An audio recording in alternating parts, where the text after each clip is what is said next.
নমস্কার। এক মানুষ যার উপস্থিতি আলাদা আলো নিয়ে আসে, যে মানুষটির নাম উচ্চারণ করলেই সামনে ভেসে ওঠে শান্ত স্থির সংযত এক মুখ, তিনি সুদীপ মুখার্জি। আজকের ভিড়ের মধ্যে এমন মানুষ খুব কম পাওয়া যায়, যার আচরণে শীতলতা আছে, কথায় গভীরতা আছে, আর চলনে আছে এক অদ্ভুত মার্জিত নর্মতা। সুদীপ মুখার্জি সেই মানুষ যিনি কখনো নিজের সাফল্য নিয়ে বাড়াবাড়ি করেন না, কারণ তিনি জানেন আলো শব্দ করে না, আলো শুধু পথ দেখায়। তিনি যেখানেই যান চারপাশটা বদলে যায় তার সরল হাসিতে, তার ভদ্র ব্যবহারে আর মানুষের প্রতি অদ্ভুত সম্মানে। সেই মানুষটি কিন্তু আজ আমাদের এখানে উপস্থিত আছে। সুদীপ বলতে আমরা যাকে চিনি, তিনি যতটা শান্ত তার ভেতরে ততটাই শক্তিশালী মানসিকতা। তিনি যতটা নরম ততটাই কঠিন সময়ে মাথা ঠান্ডা রাখার ক্ষমতা রাখেন। সেই ব্যক্তিত্ব। বন্ধুদের কাছে তিনি ভরসার অন্য নাম, পরিবারের কাছে তিনি নীরব শক্তি, তার পরিচিতদের কাছে, আত্মীয়দের কাছে তিনি এমন একজন মানুষ যাকে চিরকাল মনে রাখা যায়। তিনি নিজের যাত্রা তৈরি করেছেন ধীরে দৃঢ়ভাবে, নিজের নীতিতে থেকে, কখনো কারো ক্ষতি না করে। যে মানুষ নিজের গল্প নিজে লেখে, অন্যের ক্ষতি করে নয়, সেই মানুষই আসলে প্রকৃত বড় মানুষ। আজ সেই মানুষটিকে আমরা পেয়ে অনেক গর্বিত। সুদীপ মুখার্জি সেই আলো, যে আলো কারো চোখে ঝিলিক ফেলে, কারো কপালে শান্তি রাখে, আর কারো ভাঙা মনে নতুন বিশ্বাস জাগায়। তাকে এক লাইনে বলতে গেলে আমরা কি বলবো? একজন ভদ্র, শান্ত, নরম মানুষ, যিনি নিজের উপস্থিতি দিয়ে মানুষকে মানুষ হওয়ার শিক্ষা দেন।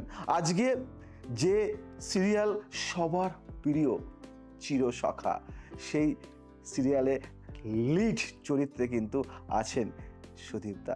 সুদীপদাকে আমরা অনেক অনেক অনেক ভালোবাসা জানাই। আপনি আমাদের এখানে এসেছেন, আমি খুব খুব খুব খুশি। আমার এবং দর্শক বন্ধু যারা আছে তারাও কিন্তু খুব হ্যাপি। জানি না আমি কি বলবো, কি বলা উচিত।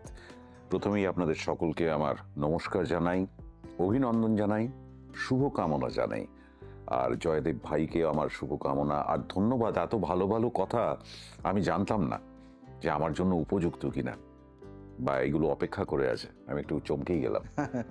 আমি জানি না এত ভালো ভালো কথার যোগ্যতা আমার আছে কিনা, কিন্তু অসংখ্য ধন্যবাদ জয়দেব ভাই, তুমি এত ভালো ভালো কথা বললে আমার জন্য।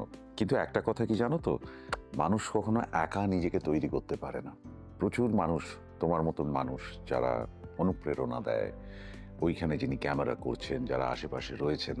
এই যে এলাম আমি এখানে, চা খেলাম, জলখাবার খেলাম, এবং চলার পথে এইরকম প্রচুর মানুষ জানো তো, সবসময় কেউ না কেউ হাত ধরে এগিয়ে নিয়ে যায়। আর আমি বিশ্বাস করি তাদের মধ্যে ঈশ্বর আছেন। তাদের কাছে আমি কৃতজ্ঞ যে এই যে তুমি এত ভালো ভালো কথা বললে, এর প্রাপ্য আমার 1 ভাগ, 99 ভাগ এই তোমাদের মতন মানুষ যারা হাত ধরে এগিয়ে নিয়ে যান, যারা সঙ্গে থাকেন, যাদের জন্য আমাদের এগিয়ে চলা, যারা আমার অভিনয় দেখেন। দর্শকরা আমার কাছে সত্যি ঈশ্বরের মতন। এদের কাছে আমি কৃতজ্ঞ, আমি যা কিছু এদের জন্য। Thank you so much. সত্যি দর্শকদের জন্য সবাই, আর যার মনে মানে এতটাই নরম যে আমার মধ্যে কিছু নেই, দর্শকরাই হলো আমার সব কিছু। এটাই তো, দর্শকরাই তো অন্য জায়গায় নিয়ে যাবে। দর্শকরা এমন একটা জায়গায় নিয়ে যাবে এই মানুষটিকে, যে একদিন হয়তো আমরা দেখব আরও শীর্ষে, আরও অনেক জায়গায়। তো আমরা আজকে আমাদের অনেক প্রশ্ন উত্তরের খেলা হবে আজকে। আমাকে অনেক প্রশ্ন দিয়ে তীর দিয়ে মানে বিদ্ধ করবে, জানি না কি প্রশ্ন করবে। একেবারেই নয়। ফার্স্ট প্রশ্ন আসলে আমার অ্যাস্ট্রোলজি সম্পর্কে আমি কিছুই জানি না, কিন্তু যে কোনো বিষয়ে আমার আগ্রহ আছে আর কি। আমি জানার চেষ্টা করি, আর আমি বিশ্বাস করি কোনোটাই মিথ্যে নয়, কোনোটাই ফেলে দেওয়া যায় না। তাই নিজের জানার আগ্রহেই আমি কিছু কিছু প্রশ্ন তোমাকে করতে চাই। একদম একদম। আমার একটা কথা, যেহেতু আমরা জন্মেই আমাদের পথ চলা শুরু হয়, এটা তো আমাদের জীবনটা তো একটা পথ চলা, জন্মাবার পরে মৃত্যু অবধি একটা জার্নি। তো আমার মনে আছে আমার ছোটবেলায় মা বাবা কুষ্টি করিয়েছিলেন গ্রহ নক্ষত্র লগ্ন ইত্যাদি নানান রকম নিয়ে। তো এই যে গ্রহ নিয়ে আসে, এই যে গ্রহের কথা আমরা বলি, তো আমাদের জীবনকে সত্যি এই গ্রহ চালায়? এবং যদি চালায় তাহলে কিভাবে চালায়? একদম একদম, গুড কোশ্চেন। আমাকে বলল যে আমি তেমন কিছু জানি না, কিন্তু আগ্রহ রাখে, কিন্তু সত্যি জানে এবং আগ্রহ রাখে ঠিকই। আর ভালোই জানে, গ্রহের মধ্যেও একটা গ্রহ আছে। ভালোই জানে। একদম জন্ম মুহূর্তে গ্রহ শুধু অবস্থান নেয় না, জন্মের মুহূর্তেই গ্রহ শুধু অবস্থান নেয় না, একটা লাইফ কোড রেখে যায়। এই কোডের ভেতর আছে মানুষের ক্ষমতা, দুর্বলতা, কর্মফল, সাফল্যের সময়, ব্যর্থতার সময় এবং প্রেমের ধরন, রাগ, অভিমান, অহংকার আর মৃত্যুর আগ পর্যন্ত তার মূল জীবন পথ। গ্রহের কাজ নিয়ন্ত্রণ নয়, গ্রহের কাজ দিশা দেওয়া। গ্রহ যেমন নির্দেশ দেয়, তেমনি কর্মক্ষেত্র খুলে দেয়। জ্যোতিষ দিয়ে মানুষ নিজের পথ জেনে গেলে চেষ্টা সঠিক জায়গায় দিতে পারে, আর ভুল পথে সময় নষ্ট হয় না। কষ্টের সময় মানসিক স্থিরতা আসে, আর ভাগ্যের ভালো সময়কে সর্বোচ্চভাবে ব্যবহার করতে পারে। আমরা অনেকেই আছি যে আমরা আমাদের সঠিক সময়টা জানি না, একজন জ্যোতিষ সেই সঠিক সময়টা বলে দেয়। মানুষের জীবন সে নিজেই লেখে, কিন্তু গ্রহ বলে দেয় যে কখন কি করলে সবচেয়ে ভালো ফল হবে। মানুষ কিন্তু তার সময়টা সে কিন্তু তার কর্ম দিয়ে কিন্তু লেখে, কর্ম দিয়ে লেখে। সেই কর্মটাই কিন্তু তার জীবনের সব থেকে বড় জিনিস। আমি আজকে আমার শরীরটা ভালো লাগছে না, আমি ভেবে নিলাম আমার শরীরটা ভালো লাগছে না, আমি যে ভেবে নিলাম না শরীরটা ভালো লাগছে না, আমি কিন্তু দুর্বল হয়ে গেলাম। যদি আমি ভাবি যে আমি পারবো, কিচ্ছু না, নাথিং, এগুলি কিচ্ছু না, শরীর আমার কন্ট্রোলে আছে, আমি পারবো, তো আমি পারবোই। সকালবেলা আমি ঘুম থেকে ওঠার আগে যদি আমি ভাবি আমি পারবো, তো আমি পারবো। মানে মনকে প্রস্তুত করতে হবে। একদম একদম, আর মনটাই হলো চন্দ্রের। আমি তুমি তো অ্যাস্ট্রোলজি নিয়ে বা জ্যোতিষ চর্চা করেছো, আমি তো সেসব কিছু করিনি। আমি যেটুকুনি সার খুব সহজভাবে বুঝতে পারলাম যে এই গ্রহের বিষয়টা হচ্ছে অনেকটা একটা ট্রেন চলছে, একজন চালক ট্রেনটা চালাচ্ছে এবং সেই চালক জানে হাওড়া থেকে আমাকে বম্বে পৌঁছতে হবে, সেই ট্র্যাকটা আমার জানা, তাই তো? এবং সেই ট্র্যাক ধরে তাহলে সঠিকভাবে নিয়ে যেতে পারে। সেই ট্রেনের চালক হচ্ছে এই গ্রহ, আর আমাদের জীবনটা ট্রেনের মতন চলতে থাকবে যদি আমাদের পথটা জানা থাকে। একদম জানা থাকবে। সেইখানে জ্যোতিষ সাহায্য করে এবং গ্রহ সেইভাবে মানুষের জীবনকে চালিত করে, তাই তো?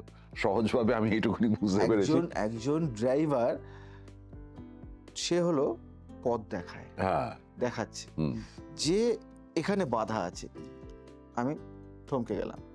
আমি যদি একজন গাড়ি চালক হই, তাহলে আমি গাড়ি চালক মানে আমি গাড়িটাকে সঠিক পথে নিয়ে যাচ্ছি। এক্স্যাক্টলি। এখানে গাড়িরও ভূমিকা আছে, কিন্তু গাড়ি যদি ভালো না হয়, গাড়ি যদি কম দামি হয়, গাড়ি যদি মানে একটু নড়বড়ে হয়, তাহলে কিন্তু আমি যত ভালো চালক হই না কেন, গাড়ি সেই স্পিডে চলবে না।